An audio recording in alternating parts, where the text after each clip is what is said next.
L'Esprit de Dieu ne saurait prendre possession de croyants qui manquent de place pour le recevoir. La promesse est là, qui attend.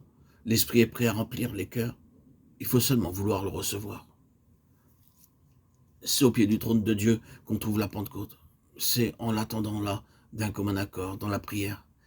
C'est en l'attendant avec la foi que fortifie l'attente même, avec la foi qui regarde au Seigneur glorifié.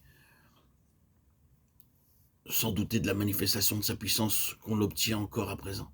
Jésus-Christ est toujours le maître de toutes choses, couronné de gloire et d'honneur. Hébreux 2:9. Son désir de révéler sa présence à ses disciples et de leur faire partager sa vie de gloire est aussi vif qu'au moment où il s'est assis sur le trône.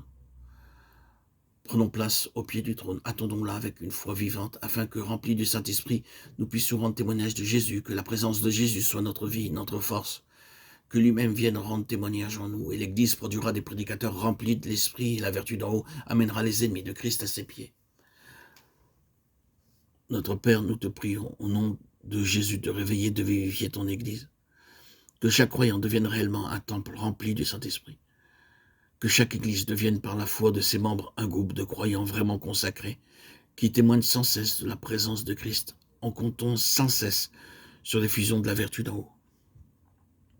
Veuille faire de chaque prédicateur de la parole un ministre de l'Esprit, et que par toute la terre la Pentecôte prouve à tous que Jésus règne, que ses rachetés sont son corps, que son esprit est à l'œuvre, que tous doivent fléchir le genou devant lui.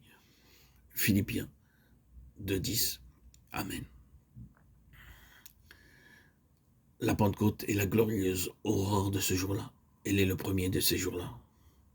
Ésaïe 11:10, Jérémie 3:18, dont les prophètes et notre Seigneur avaient si souvent parlé. Elle est la promesse et le gage de ce que devait être l'histoire de l'Église.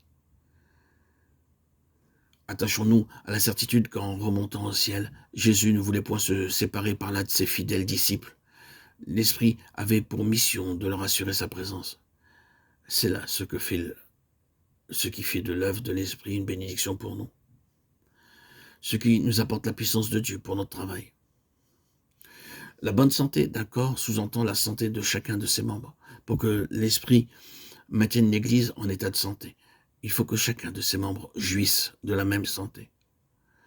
Frères et sœurs en Christ, bien-aimés, chers amis, auditeurs, auditrices, prions et travaillons dans ce sens-là. Demandons que la présence de Christ, par le Saint-Esprit, prépare chaque croyant à faire de la réunion de tous et de toutes nos heures de culte autant de Pentecôte toujours renouvelées. Apprenons à attendre et à recevoir ici-bas ce que l'Esprit de Christ nous apporte d'en haut.